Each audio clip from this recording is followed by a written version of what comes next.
Pastinya, kita tidak pernah menyangka hanya kerana satu ayat Al-Quran sahaja boleh memberikan kesan yang mendalam kepada hati yang inginkan kebenaran. Jika anda amati dengan teliti, orang yang baru memeluk Islam ini kebanyakannya mempunyai fahaman agama yang lebih mantap dari kita yang lahir sudah beragama Islam. Kuncinya di sini adalah mahu mencari dan mahu belajar. Kami kongsikan bagaimana saintis Jepun ini akhirnya memilih Islam sebagai agama dan cara hidupnya.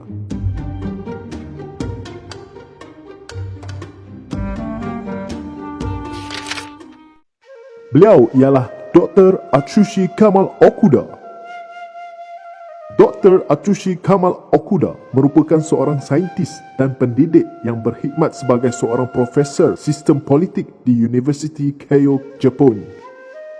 Kita sering mendengar mengenai penyataan bahawa sains adalah satu-satunya yang diperlukan dalam hidup dan Tuhan serta agama hanyalah satu mitos serta tidak disokong dengan bukti.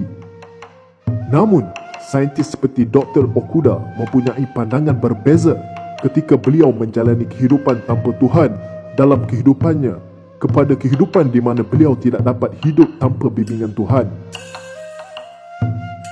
Sebelum memeluk Islam, Dr. Okuda berkata bahawa hidupnya adalah tidak bermoral dan kurang pengetahuan tentang tujuan sebenar kehidupan ini. Beliau berkata, "Sebelum Islam, hidup saya tiada hala tuju, tanpa ada halal dan haram. Sangat jahil, saya tidak tahu kebenarannya." Beliau kemudiannya meniti jalan iaitu mula mencari kebenaran melalui kajian demi kajian akademik dalam tempoh yang agak panjang dengan pelbagai agama. Sehinggalah akhirnya beliau bertemu dengan agama Islam dan memutuskan untuk benar-benar mengkaji tentang agama ini. Ketika di tahun ke-6 kolej pengajiannya, Dr. Okuda sangat berminat untuk mendalami mengenai perundangan dalam Islam. Dan pada suatu hari, beliau telah menemui satu kertas penyelidikan di mana matanya tertumpu kepada satu ayat daripada Al-Quran yang akhirnya, tanpa diduga, telah mengubah hidup beliau selama-lamanya.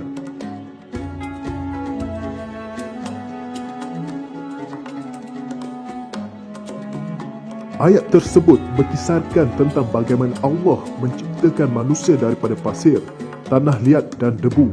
Salah satu daripada ayat tersebut adalah, "Dan sesungguhnya kami telah menciptakan manusia, iaitu Adam, dari tanah liat kering yang berasal dari lumpur hitam yang diberi bentuk." Surah Al-Hijr ayat 26.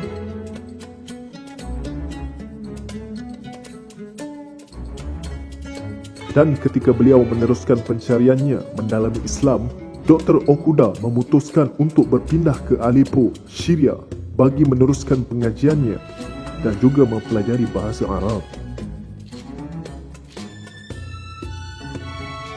Kegembiraan dan kesyukurannya menjadi seorang umat Islam adalah satu rahmat yang tidak terhingga dalam hidupnya. Beliau berkata, "Pada ketika itu, saya masuk Islam. Saya percaya bahawa ini adalah hadiah terbesar dari Allah dalam hidup saya." Hari ini, kisah Dr. Okuda menjadi sebuah inspirasi buat semua. Beliau adalah satu contoh bukan sahaja kepada orang Islam Jepun, tetapi bagi semua manusia di seluruh dunia tentang apa yang perlu dilakukan selepas mencari kebenaran untuk diri sendiri.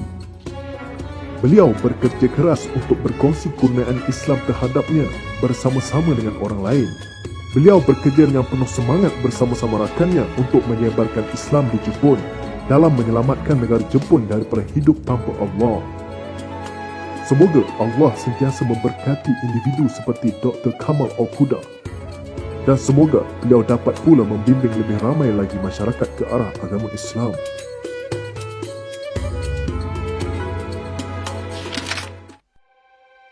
Buat kita yang sememangnya dilahirkan sebagai seorang Islam, semoga kisah ini dapat jadikan motivasi untuk menyampaikan dakwah Islam.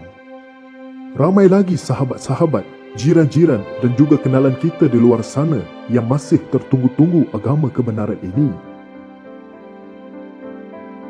Ingatlah pesan baginda Nabi Muhammad SAW buat kita semua.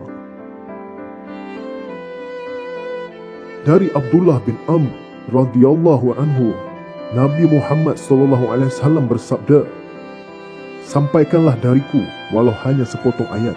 Hadis riwayat Bukhari.